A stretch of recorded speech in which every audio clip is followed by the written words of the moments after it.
नमस्कार।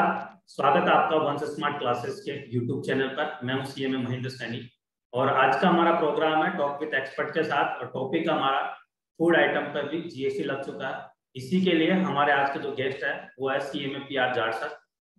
CMA PR Jat sir is x chairman of the Jaipur chapter of ICAI and he also member of the chapter coordination committee of the NIRC of the Institute of Cost Accountant of India, New Delhi.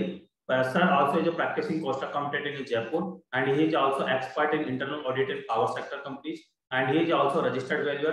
He is also forensic auditor and he also expert in GST. So sir से आज बिल्कुल आसान भाषा में हम समझेंगे कि क्या सच में जीएसटी लग चुका फूड आइटम पे, राइट, और क्या कितना बर्डन हमारे कस्टमर पे पड़ेगा ये। तो सर हम स्वागत करते हैं आपका इस चैनल पे। स्वागत है sir. Thank you man. Sir मैं पहला क्वेश्चन मेरा यही है कि अभी जो जीएसटी काउंसिल की 47वीं मीटिंग हुई है उसमें फूड आइटम्स को भी इंक्लूड किया है, उस पर भी जीएसटी लेकर आई है government.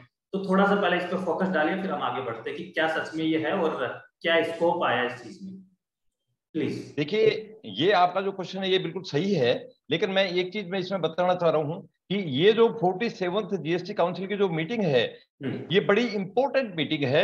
Important in the sense कि इसके अंदर बड़े बड़े फैसले लिए गए हैं और एक तो मॉडल जो है जीएसटी का मॉडल चेंज कर दिया है। इसमें मॉडल कैसे कर दिया गया है मैं आपकी जानकारी के लिए बता रहा हूं कि 18 जुलाई 2022 से पहले जो था इसका क्लासिफिकेशन और इसकी एप्लीकेबिलिटी जो जीएसटी की थी वो ब्रांडेड वर्सेस नॉन ब्रांडेड के बेस पे थी। यानी कि सीधा फंडा ये था कि ब्रांडेड आइटम है, चाहे 1 किलो का है, 2 किलो का, 5 किलो का, जो भी ब्रांडेड आइटम है उन पे जीएसटी एप्लीकेबल होता था।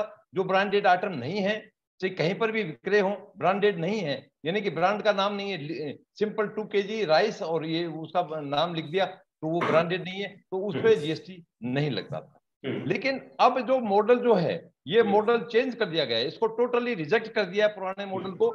जो आपका ये जो मॉडल था पुराना इसको रिजेक्ट कर दिया गया है और नया मॉडल जो है वो लिया गया है, वो है प्री पैकेज्ड आइटम्स। ठीक है, प्री पैकेज्ड आइटम्स की डेफिनेशन जो है मैं आपकी जानकारी के लिए बता दूं क्योंकि ये बड़ा इंपॉर्टेंट वर्ड है। पूरे का पूरा जो जीएसटी का जो ये धुरी है वो इस पे ही घूम रही है कि प्री पैकेज्ड आइटम्स आखिर हैं क्या।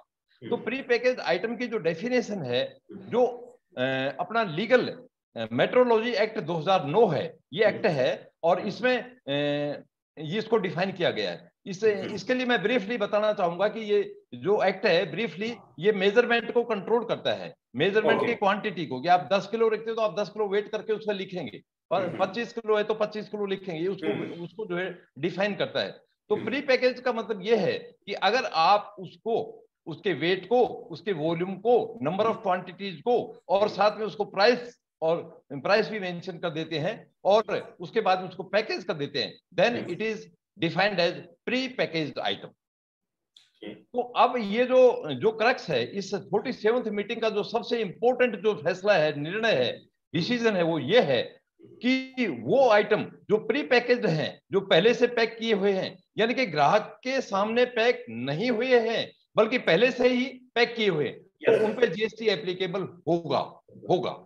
और वो आइटम जो ग्राहक के सामने, मतलब उनको सामने तोला गया है और उसके सामने उसको पैकेज किया गया है, यानी कि ग्राहक के सामने अगर पैकेज किया गया है तो वो प्री पैकेज आइटम की डेफिनेशन में नहीं आएगा और हेंस उस पर जीएसटी भी एप्लीकेबल नहीं होगा। ये चीज है इसमें। यानी कि पूरे का पूरा जो कंक्लूजन है जीएसटी का वो है कि वो whether this is pre package item, yes और no. If it is yes then GST is applicable at the rate of 5% total. ये आईजीएसटी की रेट बता रहा हूँ, 2.5% होगी इसमें एसजीएसटी की और सीजीएसटी की। और अगर उसमें प्री पैकेज आइटम नहीं है तो no applicability of GST at all.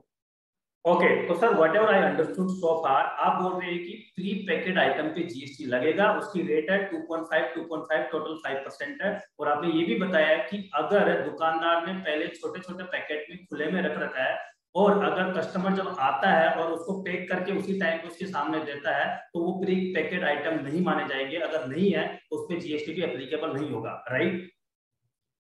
हाँ, ये आपने जो बात की बड़ी इंपॉर्टेंट बात है। अब जो नए जो समझदार जो दुकानदार हैं वो ऐसे ही करेंगे, वो ऐसे ही करेंगे कि खुले अपने 1-1, 2-2 किलो के उसने खुले उसने भर दिए और उसके बाद में जैसे ही ग्राहक आया कि साहब मेरे को 2 किलो राइस चाहिए, तो भाई ठीक है 2 किलो राइस मैं दे देता हूँ, और आप उसके सामने पैक करके दे दिया, भाई ये लो, इसकी 120 रुपए प्राइस है। तो अगर आपने ग्राहक के सामने, कस्टमर के सामने उसको पैक किया है, तो in that case the applicability of GST is not will be applied, यानी कि जीएसटी उस पर नहीं लगेगा। और अगर आपने पहले से प्री पैक किया हुआ है तो फिर उस केस में उसको जीएसटी एप्लीकेबल होगा।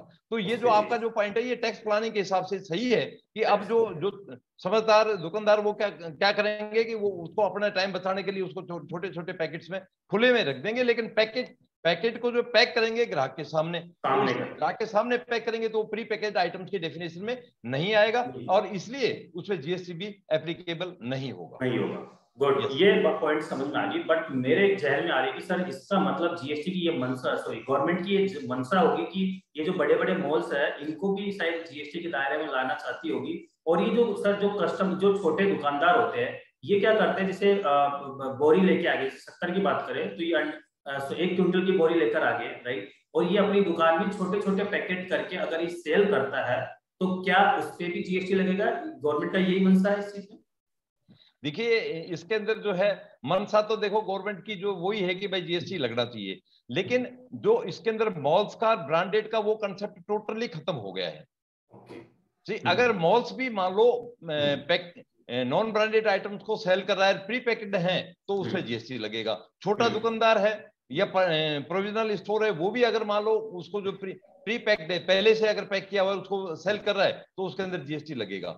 लेकिन अगर प्री पैक नहीं है तो उस केस के अंदर, और ग्राहक के सामने उसने जो है तोल करके उसको सामने पैक किया है, तो उस केस में जो है उसकी जीएसटी की एप्लीकेबिलिटी लागू नहीं होगी। इसलिए ये जो सारा मुद्दा है, सारा जो थीसिस है, वो इसी पे डिपेंड करता है कि whether the item which is going to be sold to the customer is covered under the definition of prepackaged item or not covered. If it is covered, then GST is applicable. If it is not covered, then GST will never be applicable. Okay.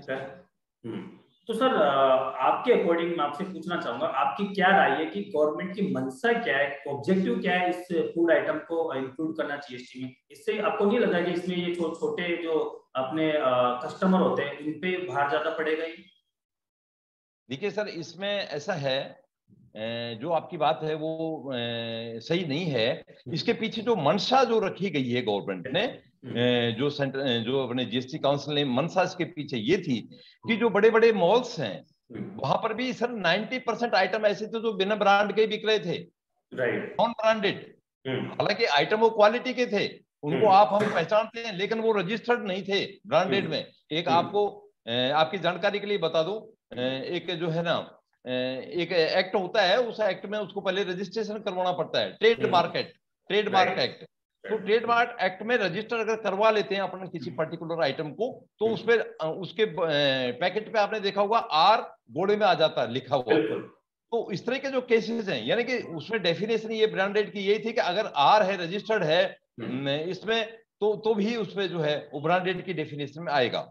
अगर वो are नहीं है तो वो brand की definition में नहीं आएगा। लेकिन बाय द वे ये असलियत है, हकीकत है, रियलिटी है कि हिंदुस्तान में, इंडिया में काफी सारे केसेज हैं, 90% केसेज हैं जिनको न तो जो है ना उनको ब्रांड मिलता है आखिरी तक, और उसके अंदर प्रोसेस भी इस तरह का है, जैसे आज आपने ब्रांड के लिए अप्लाई किया है तो आपको मतलब कम से कम मिनिमम आपको 8-10 महीने साल भर लग जाएगा, और उसमें कोई लिटिगेशन हो गए तो 2-4 साल चल गए। लेकिन लिटिगेशन होगा जब तक वो अपना बिजनेस तो बंद रखेगा नहीं, वो अपने आइटम सेल करता रहेगा, और वो चूंकि रजिस्टर्ड होगा नहीं, इसलिए वो ब्रांडेड नहीं होगा, और ब्रांडेड नहीं होगा तो उसकी वजह से क्या होगा, उस पर जीएसटी नहीं लगेगा। तो अभी जो जीएसटी काउंसिल ने जो इस बात को बड़ी गंभीरता से लिया है कि भाई ये तो हमारे एक सिस्टम में बहुत बड़ी खामी है, बहुत बड़ा लेकुना है, बहुत बड़ी कमजोरी है, डेफिशिएंसी है, जिसकी वजह से अपने को जीएसटी का रेवेन्यू का बहुत बड़ा लॉस हो रहा है। इसलिए हम क्यों नहीं, एक्चुअली मकसद उन्हीं का है जो बड़े मॉल्स हैं उसमें जो अनब्रांडेड आइटम्स सेल कर रहे थे जानबूझ करके, क्योंकि उसमें जीएसटी लागू नहीं होता था। अब इन्होंने उस समस्या को जड़ से ही खत्म कर दिया है। जड़ से इसलिए खत्म कर दिया कि भाई हमने ब्रांडेड और नॉन ब्रांडेड का झमेला खत्म कर दिया है। अब पूरा वो कंसेप्ट है प्री पैकेज और नॉन प्री पैकेज आइटम्स के ऊपर हो गया है। तो अगर वो प्री पैकेज की डेफिनेशन में कवर होता है तो वो उस पर जीएसटी एप्लीकेबल होगा। और अगर प्री पैकेज आइटम्स की डेफिनेशन में कवर नहीं होता है तो उस पर जीएसटी एप्लीकेबल नहीं होगा। इसलिए आपने देखा होगा जो छोटे छोटे दुकानदार हैं, गांव में हैं या जो छोटे टाउन्स में हैं, तो वो एक्चुअल में क्या करते हैं कि वो खुले में बेचते हैं, वो पैकेट नहीं बेचते हैं, तो इसलिए उस पर जीएसटी लागू नहीं होगा। और आप ये बताइए जो लोअर क्लास पीपुल्स हैं वो कितने परसेंट हैं जो मॉल से परचेज करते हैं? बहुत कम है या ना के बराबर है। इसलिए जो ये जो एक भ्रांति है कि सब आम आदमी की जेब पे इस पे भार पड़ेगा, ये बिल्कुल गलत है, बिल्कुल सही नहीं है। क्यों? क्योंकि आम आदमी जो है, आम आदमी का मेरा मतलब लोअर क्लास से है, जिसकी पेइंग कैपेसिटी कम है, तो वो जो है वो छोटे दुकानदारों से खरीदेगा, और वो खुले में खरीदेगा, पैकेट आइटम लेगा नहीं, वो उसी समय तोल करके फिर अपने उसको पैक करवाएगा। तो इसलिए उस पर लागू नहीं होगा। ये एक इसको भ्रांति फैलाई जा रही है कि आम आदमी के आटे दाल पे भी जो है साहब ये जीएसटी लगा दिया। भाई जीएसटी लगाया है, लेकिन उसका एक क्वालिटी रखी है, प्री पैकेज की डेफिनेशन में कवर किया है। इसलिए मैं इसको क्लियर करना चाहता हूं आपके इस माध्यम से कि ऐसा नहीं है। गवर्नमेंट की जो मंशा है, काउंसिल की मंशा बिल्कुल शीशे की तरह से साफ है कि यानी कि जो lower category, lower income group के जो पर्सन है, उनको किसी तरह का नुकसान देना नहीं चाहती गवर्नमेंट, नहीं काउंसिल चाहती है। बस सिर्फ ये है कि ये जो हमारे सिस्टम में एक खामी थी, जिसकी वजह से एक लैकुना था, जिसकी वजह से मॉल के अंदर अनब्रांडेड आइटम भी बिक रहे थे और उस पर जीएसटी लागू नहीं हो रहा था, तो गवर्नमेंट के एक्सचेकर पे बहुत बड़ा एडवर्स इफेक्ट पड़ रहा था। इसलिए गवर्नमेंट ने, जीएसटी काउंसिल ने इसको सीरियसली लिया और इसके बाद में इसको लागू किया। इसलिए मैं इससे, आप शायद you must agree with me कि इसके पीछे गवर्नमेंट की मंशा है, बिल्कुल साफ है। और ये मिस इंटरप्रेट करते हैं due to whatever reason, this is another thing, लेकिन ऐसा नहीं है वास्तविकता। देखो मैं आपके इस माध्यम से मैं बोल रहा हूं, तो मैं पब्लिक के सामने ये सही मैसेज देना चाहता हूं कि गवर्नमेंट की जो मंशा है, इसके पीछे मेलाफाइड बिल्कुल नहीं है, बोनाफाइड है। जो व्यक्ति जो ज्यादा होशियार थे, मॉल वाले थे, ज्यादा पैसे वाले थे, ज्यादा हाई क्वालिटी के आइटम्स बेचते थे और उसकी वजह से अनब्रांडेड बेचते थे और उसमें जीएसटी भी गवर्नमेंट को नहीं मिलता था, तो गवर्नमेंट को रेवेन्यू का लॉस होता था। उनको कवर करने के लिए ये इन्होंने ओवरहॉलिंग किया है और उसके पूरे कंसेप्ट को चेंज कर दिया है। I think you agree with me. बिल्कुल बिल्कुल सर, बहुत अच्छा आपने समझाया। बस ये जरूर समझ में आया कि ब्रांडेड और अनब्रांडेड की वजह से हमारा जीएसटी का सिस्टम बहुत ही एम्बिग्युइटी और एक खामियां थी उसमें, तो उस खामियों को खत्म करने के लिए, क्योंकि इससे बेनिफिट किसको होता था, ये जो बड़े बड़े व्यापारी होते थे उन्हीं को बेनिफिट होता था। वो क्या करते थे, ब्रांडेड की जगह अनब्रांडेड होकर उसको सेल करते रहते थे और उसमें नहीं लगता था। तो उसी सिस्टम की खामियों को दूर करने के लिए ब्रांडेड और अनब्रांडेड वाले नाम को हटा दिया और अब उसकी जगह लेके आया प्री पैकेट और पैकेट वाला जो ये सिस्टम लेकर आया है। और ऑब्वियसली आपने सही बात बोला कि जो गांव में जो छोटे तबके के जो कस्टमर है उन पे ये भार नहीं पड़ेगा, क्योंकि गांव में प्री पैकेट आइटम नहीं मिलते हैं। राइट, छोटे आदमी उसको उसी टाइम पे जब वो परचेज करने जाएगा तो उसके सामने ऑब्वियसली पैक होते हैं और उसको प्री पैकेट आइटम नहीं मानते हैं। जब नहीं है तो उस पर जीएसटी नहीं लगेगा। तो ओवरऑल गवर्नमेंट का मकसद इस सिस्टम को सुधारना है और ऑब्वियसली रेवेन्यू पे तो फर्क पड़ेगा ही है। राइट, तो thank you so much sir इसके लिए।